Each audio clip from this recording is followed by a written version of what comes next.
And a dish that's sure to be a hit with children and adults alike. On Cook's Corner, we'll teach you the perfect recipe for an Italian beef stew. Where's the beef? It is in Cook's Corner today. We're joined by Susan Nye from around the table. Thanks for coming in today. Nice to see you. So, I'm not going to attempt to say this name again. What are we making today? Braised beef bolognese. Bolognese. So okay. it's a perfect dish for cold weather. Yeah. And warm up the kitchen. It smells delicious in here, by the way. And thank you. So what I've done here is I've got some onions, some carrot and celery and mushrooms with a little bit of garlic and some herbs. Okay. And sautéed that up, and now we're ready to add some tomatoes. Now, what is a bolognese? I mean, is it just sort of a stew, I guess? It refers to the kind of sauce from Bologna. Ah, okay. And then we also add some red wine. Okay. Give that a stir. And that can just sort of sit there and bubble away for like 10 or 15 minutes. If you're in a hurry, you can go right away with the beef. Now, you've been cooking this piece of beef. Now, what is this piece of beef we've got here? This is just a piece of London broil. So okay. It's a very economical meal. And the great thing for mothers is you get 2 dishes out of it. Because you get the first night with the stew and the beef, and then there is always lots of sauce left over that you can throw on some pasta or whatever. Okay. So. Now, how long will you cook the beef for? Just a couple minutes on each side, just to brown it, sear it, and you want to do that at a high heat.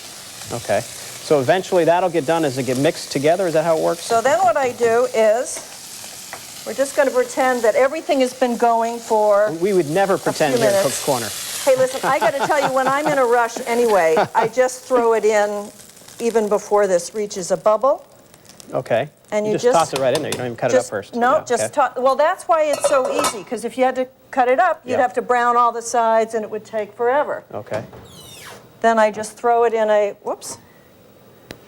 asbestos hands. I didn't even know that oven was back Throw it there. into a 350 oven. Okay. And you can find this recipe in Merrimack Valley Magazine. And you're featured in here. And I'm featured in here. I've got a whole autumn party for people to give with this particular dish.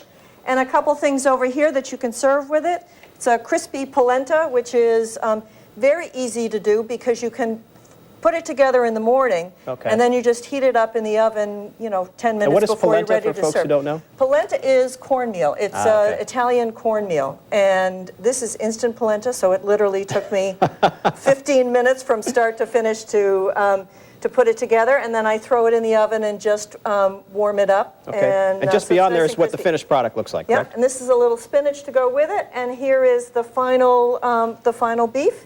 And again, all this luscious extra sauce if you need to use it. Okay, so we got about 30 seconds left. What is around the table?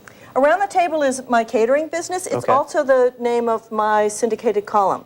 So I write a column every week, which is kind of whatever I feel like writing about. Last week it generally was cooking, I would say. Generally cooking, but sometimes not. Last week it was tailgating, and this week it was because it's Columbus Day weekend coming up. I wrote about sibling rivalry because my sister's birthday is Columbus Day. Okay. So in all of my jealousy that she had the day off when we were kids and I didn't. So that was a little bit about sibling rivalry. But I have this magazine for you. Okay, thank you. And you can bring that home and you'll have the whole shebang in there. Great. That's it. Susan Nye from around the table. Thank you very much. Thank you. We'll be right back.